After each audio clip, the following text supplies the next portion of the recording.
If I were to ask you what your favorite game of all time was, I honestly doubt the majority of you would pick a roguelike. I imagine most people would lean towards an action-adventure storytelling experience, maybe a Zelda game from your childhood, or the GOAT, aka The Witcher 3, or The Last of Us series. Perhaps you're more into polished combat and you're leaning towards an action-adventure title or a shooter. Regardless of which camp you're in, I implore you to give this video a watch, as without giving this game a go, you'd be letting a true hidden gem fall through the cracks. With the game we're talking about today, you'll be able to experience some amazing storytelling set within Greek mythology, combined with sultry voice acting, truly satisfying combat, a beautiful art style, all the while still holding that core aspect of roguelikes, where you'll be left just saying, one more run, one more run.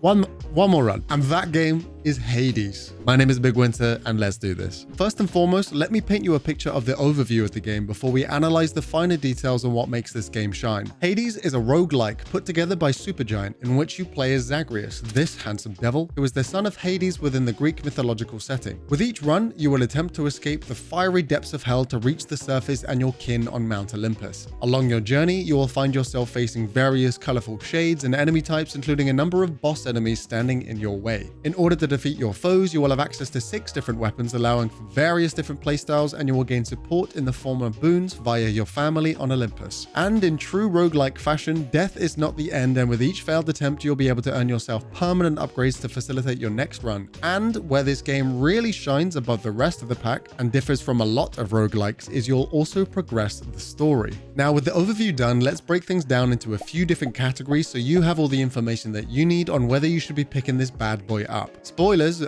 I think you should. First, I want to touch on the visuals and the audio. Whilst I'm sure that the B-roll footage shown is enough to kind of put this point across, but oh my, the art style of this game beautifully encapsulates the mood and environment of Greek mythology and is routinely stunning. Between each stage, there will be a number of viewing points where you can take in your surroundings to come.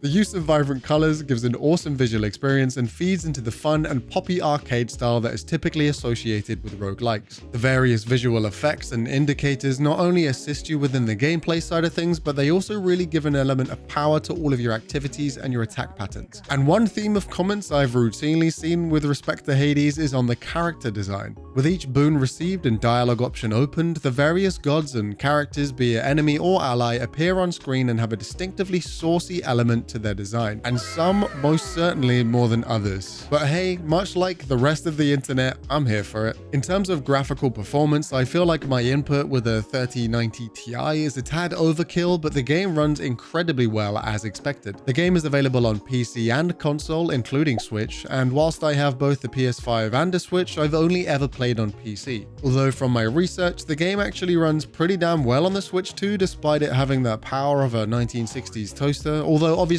not nearly as well as on PC. And supposedly, text window clarity and some smaller details are lost on the Switch variant. Paired with the artistic luster comes a really well-crafted audio design. Much like the visual elements within combat, the audio cues help you with knowing when to dodge traps, learning enemy attack patterns, and give you satisfying feedback on how hard you are hitting. Furthermore, the soundtrack to this game, developed by the award-winning composer Darren Korb, does not fail to deliver. With each new set of surroundings, whether that be your home base, a small early encounter, or a boss battle later in your run, each song is expertly crafted to suit your surroundings, and you'll either find yourself vibing along or getting absolutely G'd up surrounded by your foes, and once again, I'm so here for it. And finally, still on the audio side of things, I wanted to mention the voice acting specifically, which is beyond fantastic. Each character has their own distinctive voice and personality, which really lends to furthering your immersion and the relationship you build with the NPCs along the way. Next, I'd like to touch on the gameplay side of things before diving into what I'll call the progression and the replayability. In terms of the gameplay, I have nothing but positive things to say. The movement and combat interlink with each other so perfectly, allowing for fast-paced, intentional combos all chained together seamlessly to take out a variety of enemies and dodge the multitude of environmental hazards. As I briefly mentioned earlier, there are 6 different weapons in the game, each with their own set of primary and secondary attack combos. Zagreus is also equipped with a skill skill-based projectile shot for quick bursts of range damage, and 2 dashes by default. With this kit and arsenal, it affords you a variety of different attack patterns and playstyles to suit how you like to play the game. And each playstyle has its own set of pros and cons, where honestly half the fun is just figuring out what you like the most. As you battle your way out of the depths of hell, the encounters will become more and more difficult, and eventually, regardless of how good you are, you will find yourself overwhelmed. Although it never really feels like you've been cheated out of your run, rather you're simply bested or you've encountered an enemy with a new moveset you've not experienced yet, and that is where I think this game also shines. Where in most games death is a finality or a setback, you'll begin to welcome death as a way to progress in Hades. And on that note, I think it's about time we touch on that progression and replayability. Whilst it is fairly typical within roguelikes to retain an element of meta progression in terms of permanent upgrades, Supergiant did something truly revolutionary with the system and managed to turn the repetitive gameplay loop of roguelike runs into a facilitative medium for story and narrative development. I mentioned earlier that on your journey you will pick up various boons and bonuses from your family on Mount Olympus, but with each additional dialogue, the gods will also further your story, and each character will remember previous interactions, happenings within your runs, and your choices along the way. Honestly, I think this change alone is what helps Hades stand out from the pack, as not only has it perfected the mechanical nature and backbone of what truly makes a roguelike fantastic, but they added this wonderful narrative for the player to explore alongside it. With each failed attempt, you'll find yourself back at home base, aka the House of Hades, where new and familiar characters will continue to open up more and more dialogue options. Furthermore, I never thought such a combo would exist, but there is a dating sim element to the story and the narrative as well. With each furthered run, you'll find yourself with a certain currency that you can gift to the various allied or not gods and NPCs to develop your relationship with them. And whilst honest flirting in a video game is always good fun, furthered relationships will provide you with keepsakes and companions to bolster your abilities for future runs. But beyond the story and relationship elements the gods provide you, I want to revisit these boons and how they impact the replayability of the game. Each god has their own specific set of benefits, and whilst their presence per run is randomly selected, you will find yourself actively seeking out certain boons from certain gods to facilitate a certain run or build that you're going for. But because of the RNG element of the game, you can't possibly know what build you're actually going to end up with, which is routinely exciting. But honestly, regardless of the boons bestowed upon you, they're all specifically crafted to make the gameplay more fun or satisfying, rewarding you for playing the game in the most adrenaline pumping way. More often than not, you'll find yourself with a strange combination of boons that you may not have previously thought would work together, and no one run is identical to another despite the familiarity of your surroundings. And although the main stages you face are the same for every run, the boss at the end of each stage develops and changes alongside you based on your choices, story progression, and your power development, remembering your previous encounters and altering their dialogue, which to me is so fun. But speaking of power and progression, let me also revisit the weapons with you. Without spoiling too much off the bat, there are 6 weapons that you eventually unlock, but as you stockpile various rewards and currencies, you'll eventually be able to customize and modify these weapons more per your liking, facilitating a variety of new playstyles and affording you more power to tackle the later stages of your runs. Furthermore, with the currency you earn each run, you'll also be able to permanently upgrade Zagreus and his statistics to make the next run just that little bit easier. And as if that were not already enough progression and content to work towards, there's also an element of base building within both your home base setting, changing the aesthetics to your liking, but also building interactable elements within the gameplay loop.